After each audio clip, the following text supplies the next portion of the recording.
Make this Christmas memorable with Goat Guns. Get the coolest miniature gun models for your collection. From historical classics to modern weapons, we have something for every firearm and hobby enthusiast. Surprise your loved ones with the gift of Goat Guns, the perfect blend of quality and detail. Shop now and spread the joy at goatguns.com. Welcome to the Human Capital Innovations Podcast, your go-to source for personal, professional, and organizational growth and development. We hope you tune in often for all things people management, organizational development and change, organizational leadership, and social impact related. Maximize your personal and organizational potential with Human Capital Innovations Podcast.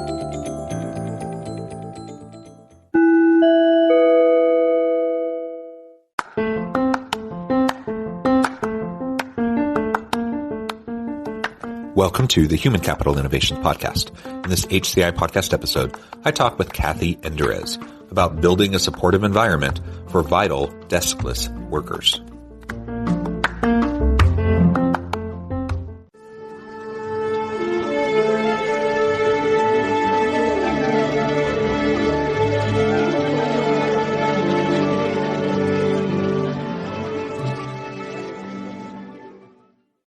Kathi Enderes, welcome to the Human Capital Innovations Podcast. Thank you, John. Happy to be here. It is a pleasure to be with you today. I'm super excited for this conversation. You're joining us from the Bay Area. I'm here south of Salt Lake City in Utah. And today we're going to be focusing on the new report out from the Josh Bersin Academy and the Josh Bersin Company, the Big Reset, Deskless Workers, where the focus is on building a supportive environment for vital deskless workers. As we get started, I wanted to share Kathi's bio with everybody. Kathi Enderes is Vice President of Research at the Josh Bersin Company, the world's largest company for HR. She has over 20 years of global experience in human capital, talent, and performance management and change management from consulting with IBM, PwC, and Ernst & Young in industry, working with companies of various sizes, for Fortune 50 companies to startups in multiple industries, including technology and healthcare, and leading research on all topics of HR, talent, and technology. She is passionate about making work better and more meaningful. And I share that passion, and it's just super exciting to have the opportunity to talk with you. Anything else you would like to share with listeners by way of your background or personal context before we dive on in? Yeah, just a couple of points to explain my accent in case you're wondering. I'm from Austria originally. People always ask me that when I do a presentation and then somebody says, I say any questions and people say, where are you from? So I want to preempt that question. I'm from Austria originally. And in terms of relating to the deskless workers that we're going to talk about, I actually spent 8.5 years working at Kaiser Permanente, who is a very large healthcare company, and so tons and tons of people that are not desk bound. So I have a lot of passion for specifically that workforce segment as well. So why don't we start off with a little bit of an introduction? This new report came out, the Big Reset, Deskless Workers, covering new approaches to work, people practices, the workplace, growth, health, and leadership. The report is a consolidation of discussions with over 400 global businesses and HR executives about the impact of new working styles on this vital cohort of the organizational team. With that said, as an introduction, anything else you would like to say in terms of framing the report? And then we can start to dive on into particulars of the findings and what they mean for organizations. Yeah, I'll just give you a little bit of background of the Big Reset initiative. So we started this Big Reset initiative at the beginning of the pandemic, March 2020, when we heard from many of our clients and contacts that they were really struggling with making sense of this massive change in terms of ways of working, everybody going remote or most people going remote, what it meant for HR and leadership and people practices and hiring and onboarding and lockdowns and all of that kind of stuff. And HR was really in the center of all of this, starting in the pandemic. So we brought this forum together of HR and learning and talent executives around the world to really have a forum to discuss and exchange and learn from each other and just provide them kind of support between each other. So that's kind of what we've been doing since the beginning of the pandemic, and it's been very successful for all the participants, but then also for us because we learn so much listening to and facilitating these discussions with these leaders around the world. So that's a little bit of the background, and we cover different topics. And so for this sprint, we do them in 5-week sprint.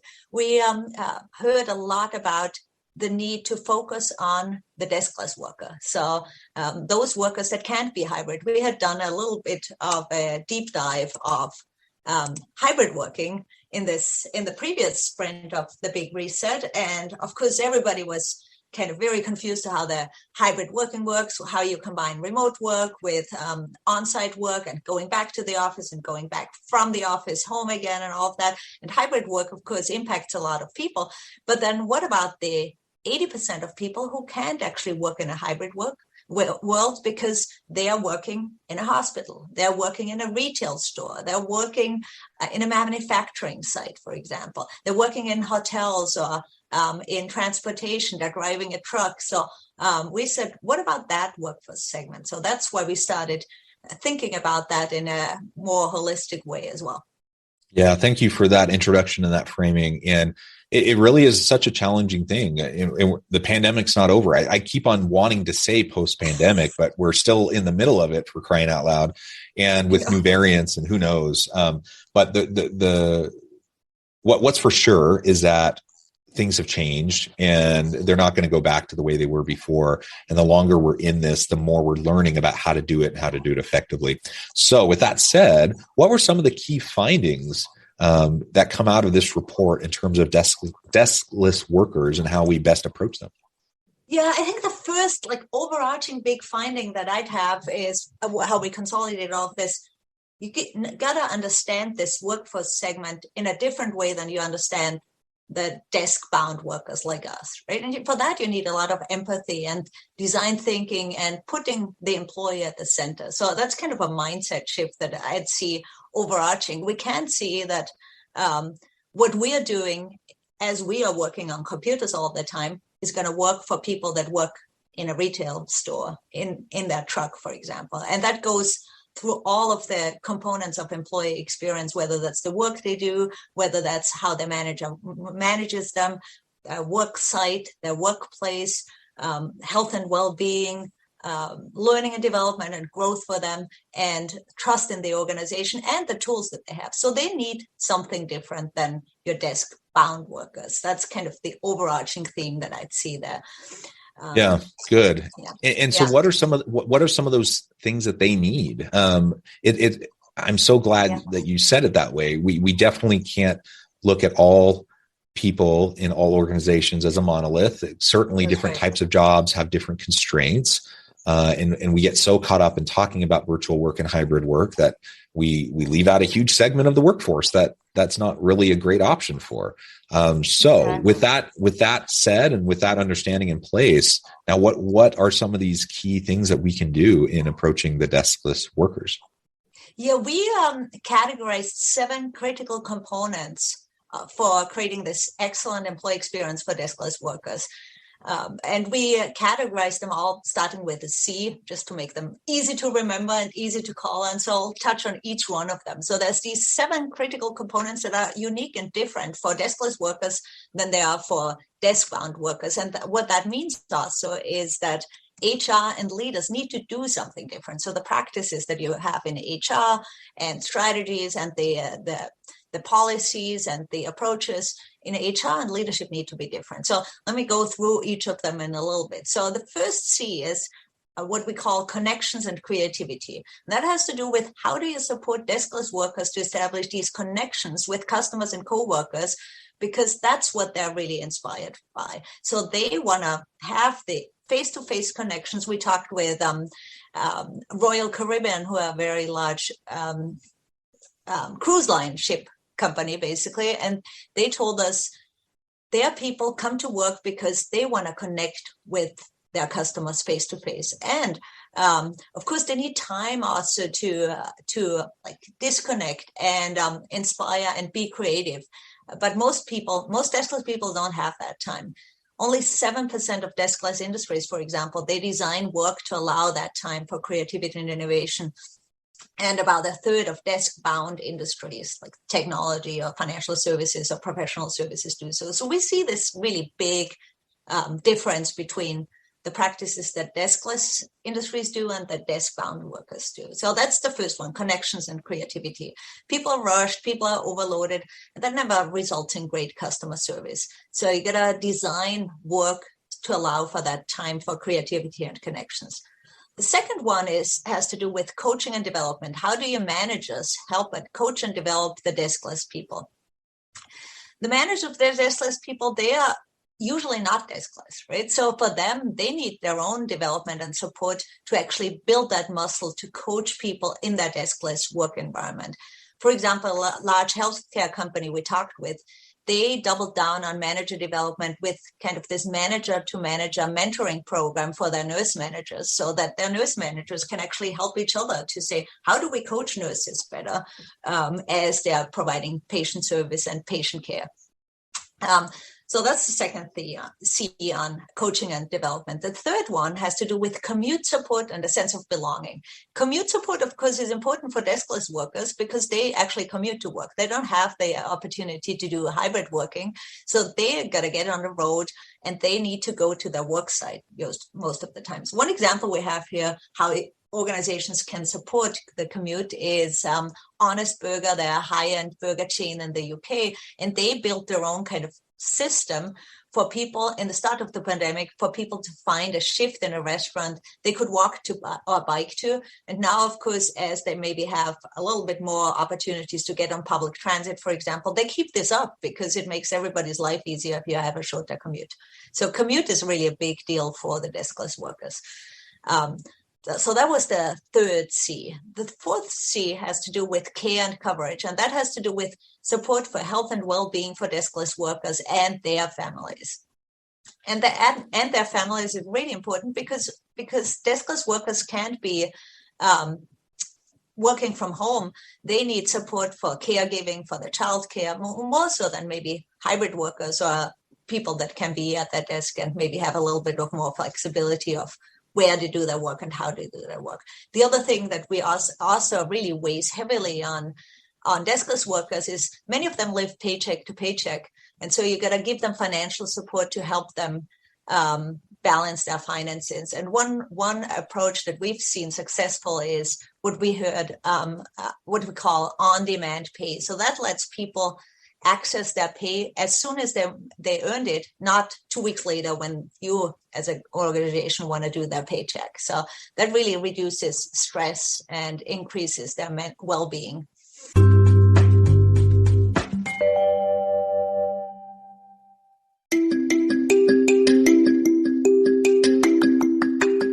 I'm excited to announce the publication of my new book from HCI Press, Bluer Than Indigo Leadership: The Journey of Becoming a Truly Remarkable Leader. Early in my adult life, I learned about an Asian proverb that translates as bluer than indigo.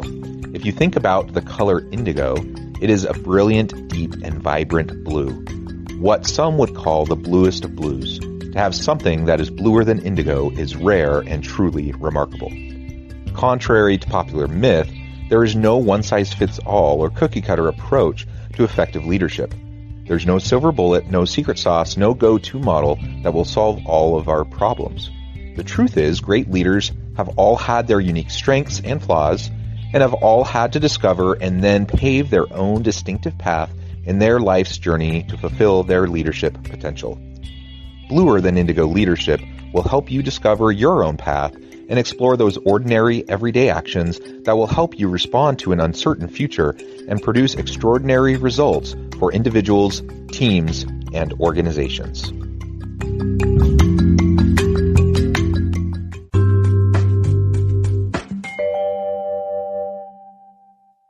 I really love this. I love the focus because we talk about flexibility generally. Yeah. And most people probably think about flexibility as it relates to knowledge workers, white collar workers, people who are on desk jobs. But flexibility is just as much an option. Flexibility and support is just as readily available to provide to our employees who are deskless, right? Yes. I've done quite a bit of research in this space myself, a study of about, I don't know, 30,000 workers across 37 countries. We looked at various worker flexibility types of approaches, and we parsed it out again, deskless versus those who are more traditional knowledge worker types of roles. And those who are deskless, they want scheduling flexibility for their shifts. They have to go in, they still have to commute, but they want more flexibility in how their shifts are scheduled, more autonomy in how they go about fulfilling their hourly requirements of their job. Things like, just mixing it up. So people who have evening shifts or weekend shifts, that they do get some sort of consistent time that can be expected with their families, that they have the ability to deal with family matters at work while at work, and they can step away for a minute to take a phone call that's necessary, or they can take their kid to a doctor's appointment or something. To build in that kind of flexibility is going to be huge as we move into the future of work for these deskless workers. And we can't just only pay attention to this for knowledge workers.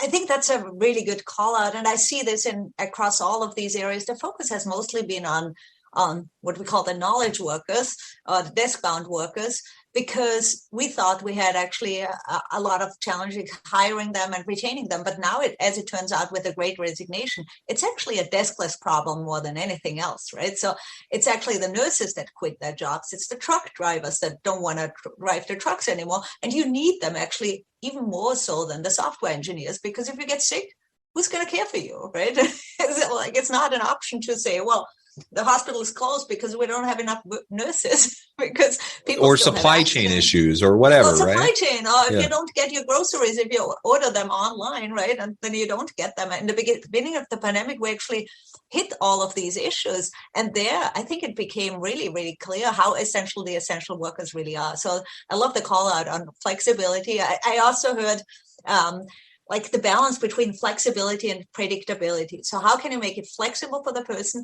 yet predictable enough for the company so they know they have everything covered? And I think you can do both, right? If you empower people to actually set their own schedules, for example, in the parameters that you need to run, right, I don't know, your retail store, your hospital, your truck shifts, whatever it is, right?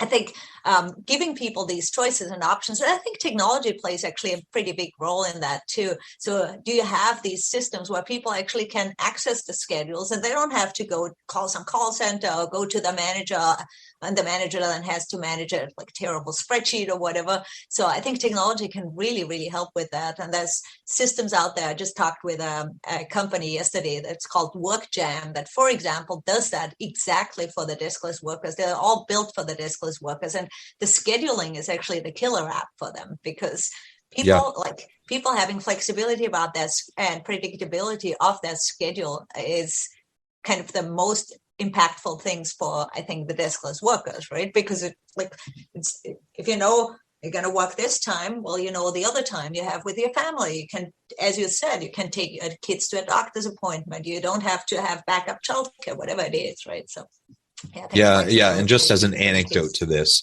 I have longtime listeners of the podcast know I have a lot of children. I have 6 children. Wow. My 3 oldest are 3 teenage girls, all of which are working, and they're all deskless workers. They're in fast food, In-N-Out, another fast food place called Culver's, a retail store called Claire's. This is where they work, and they all have they're all teenagers. It's a teenage job. And, so their level of expectation isn't super high. But I have to admit that my kids' experiences with the flexibility and, like you said, having the technology to be able to ease the scheduling and the shift, switching out shifts and getting shifts covered and all those sorts of things, it's super easy for them. Way different than when I was younger and going through some of those early jobs, before I was out of college, that a lot of us have to do. And so, we it's not like an either or kind of thing is what you're saying, what I'm hearing. Exactly. We need to make sure that flexibility is there, use technologies that will enhance that and make it even more seamless for our people. That's going to enhance their employee experience and make it easier for you to attract and retain good people, which is what we want. Absolutely. And I think technology really plays a pretty big role there. The other thing, though, people also want to really have development opportunities. As we know from lots and lots of research, lack of development, lack of growth is a big issue in terms of retaining people, right? It's usually the biggest issue that people say, I don't feel like I can develop my career, so I'm going to leave and go somewhere else. And deskless workers want that too. And so what deskless companies, companies with lots of deskless workers have been doing on that front, on career development, they've built what we call career pathways. So Target, Walmart, Amazon, many others, they spend billions of dollars to help people build these career pathways into the things that people are passionate for, but then also help the company. So Walmart, for example, they're building 5,000 pharmacists for the retail pharmacies internally, where they move people that might be a retail worker from the retail worker job, basically, with education, free education, into a pharmacist job. And of course, that's a higher paying job, and people might be passionate about the pharmacist role more so than the retail worker role, right? So it's a kind of a win-win, because also building from inside is usually always cheaper and better than hiring from the outside. So the career pathways is another thing that we see very impactful and very important for deskless industries. And then, of course, you want to have people have culture and community. So that's like one of the last thieves that I wanted to double down on. So the culture, as we saw in our employee experience study, we did a really massive study on employee experience. That's the most impactful piece of the puzzle of employee experience, that people feel like the culture resonates in everything that the company does. People feel like a sense of community and belonging. And one example we have there is the Lego group. Of course, everybody knows Lego, right? And everybody loves Lego. And you have 6 kids, I have 2 kids, and Lego is kind of a staple in our house too. They built their leadership model. They call that leadership playground, with the deskless workers actually driving that. So their frontline workers, not their executives, were building this out in the way that Lego actually operates. So they showed basically the culture of the company in the way that they build out their leadership playground, what they call it.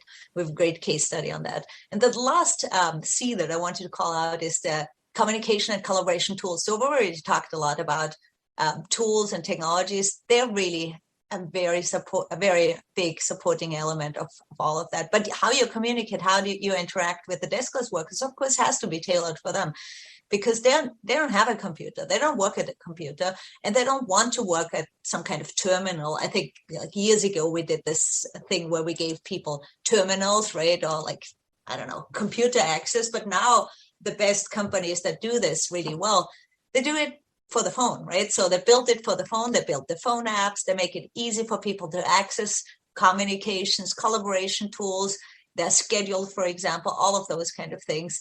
So the mobile first or iPad first, whatever they work with, I think is really, really key. And you can't assume that people have the patience or even the capabilities to operate kind of a complicated browser-based system, right? It's just not going to work like that.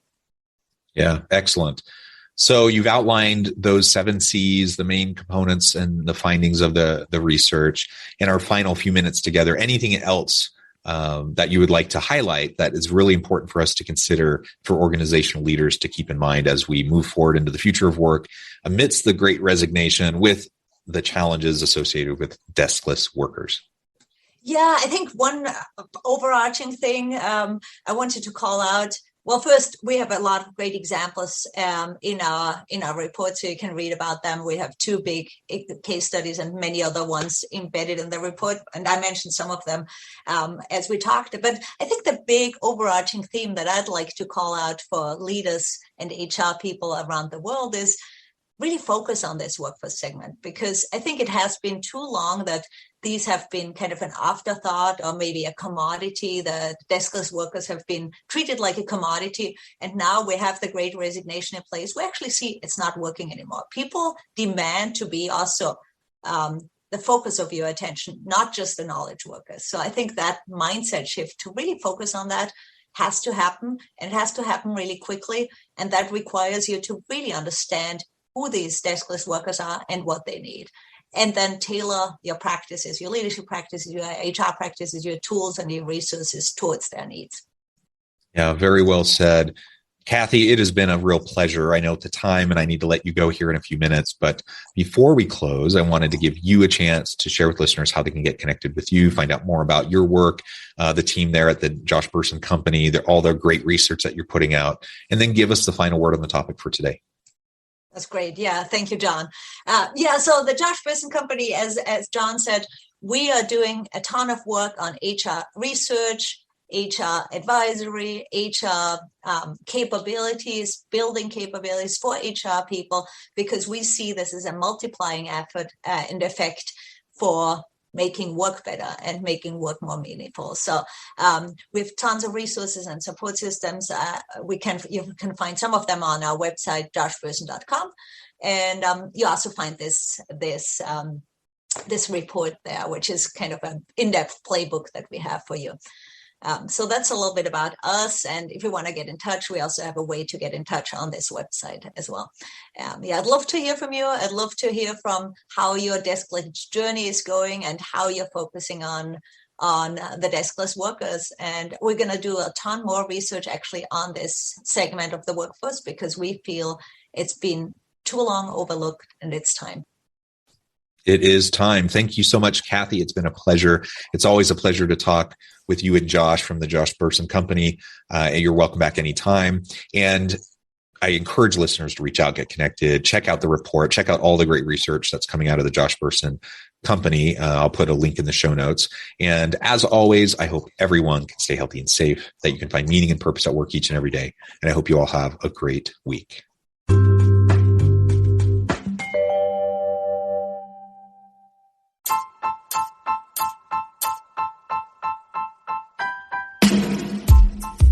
The alchemy of truly remarkable leadership. Ordinary, everyday actions that produce extraordinary results. Consider how the nature of work has shifted over the past 50 years. With increased globalization, rapid technological advancement, and the shift in economic composition, the average job of today looks very different than the average job of 50 years ago. What will the jobs and organizations of tomorrow look like? Moreover, what does this all mean for organizational leaders? What are the core competencies and capabilities of organizations and their leadership that are prepared for continued disruption and geopolitical and socioeconomic shifts? Regardless of what the future holds, increasingly, leaders need to be socially minded, data-driven, decisive, champions of talent, and disruptors of the traditional notions of leadership, teams, organizations, and work. The alchemy of truly remarkable leadership will help you to explore your own leadership competencies and capabilities and consider ways to apply and implement them into your workplace and personal life.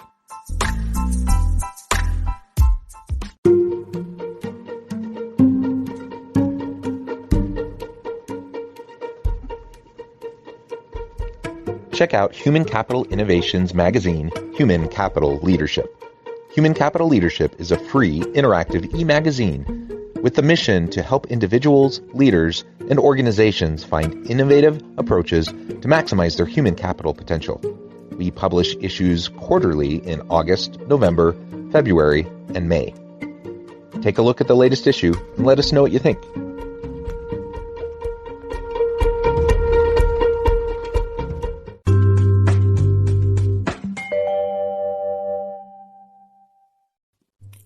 Thanks again for joining us for this episode of the Human Capital Innovations Podcast. I hope you stay healthy and safe and that you have a great week.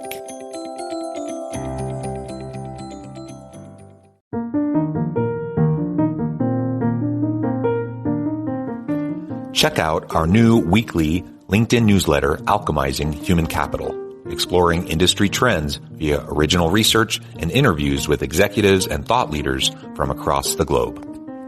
We look forward to having you join us.